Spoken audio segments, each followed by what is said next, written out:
All right, breaking news coming in. Rajiv Kumar, Vice Chairperson of the Niti Aayog, has spoken out on the economic slowdown. The Niti Aayog VC has admitted this is an unprecedented situation in the last 70 years and the financial sector is in a churn because of trust deficit. So, possibly the first admission of sorts when it comes to the government and agencies affiliated with the government, as far as the economic slowdown is concerned. Rajiv Dubey, Managing Editor, Business India Today, is now joining us. Rajiv, so far we've always been talking about the fact that to begin in any sort of remedy to what is going on, the government first has to acknowledge that there is a slowdown. This possibly is from the top echelons of the government, some sort of an admission. They understand that there is a problem. All right, we've lost that line with Rajiv Dubey. We'll try and reconnect with him. Remember, this comes at the background of continuous degrowth as far as the auto sector is concerned. We just heard the Parle-Ji, in fact, biscuit manufacturers Parle, also speaking about people being laid off, the slow demand and the dipping profits.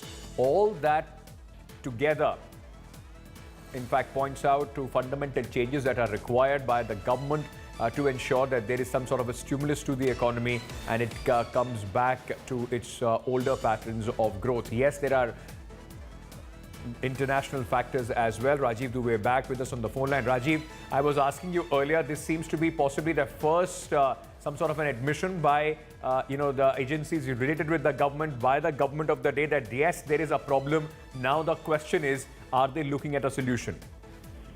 But Ankit, it's actually surprising that one arm of the government is saying this, and at the same time the chief economic advisor is saying exactly the opposite. He's saying that the company shouldn't be crying, they should be instead investing into the economy. So it's a bit of a confusing state right now. But yes, as far as the the liquidity in the system is concerned, much of that has got resolved over the past quarter or something like that. But the slowdown and the deceleration in the economy in various sectors is continuing, and the slowdown is across the board. Many sectors are experiencing significant drop in sales and revenues as far as their products are concerned. You've seen the comments recently of biscuit makers. People who are selling 5 rupee packs of biscuits, including Britannia and Parle, both of whom have said that it's even difficult for them to sell 5 rupee packs. So it is across FMCG, it's in durables, it's in automobiles, it's in cement, it's across the board.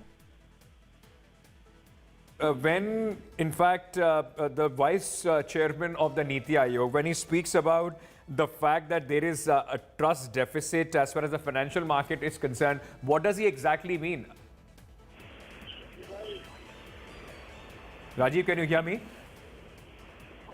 What he's talking about is essentially the state of the banking sector. Hello? Go ahead, Rajiv, go ahead. Yes. What he's talking about is essentially the state of the banking sector, more importantly, the NBFC sector. Basically, banking sector had stopped lending to the NBFC sector, and over last 5 years, the NBFC sector was accounting for almost 40% of all the consumer loans that were being given out. So the moment the NBFC sector got into trouble, the consumer financing got into trouble, as a result of which a lot of the funding of, let's say, durables and automobiles, was seriously hampered. So basically what he's talking about is that aspect.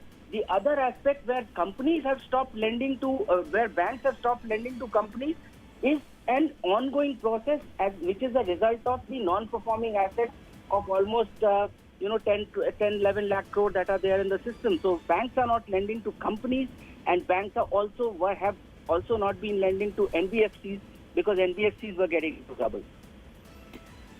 Rajiv, also for the understanding of our viewers, at this point of time when we are talking about an economic slowdown, is it only because of possibly policy decisions, or are there international factors as well? Coupled with both, with the international factors, the domestic factors, what is the kind of outlook as far as the economy is concerned that we are looking at?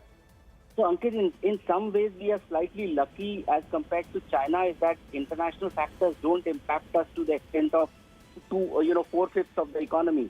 International factors in India impact only about 1/4 to 1/5 or 1/3 of the economy.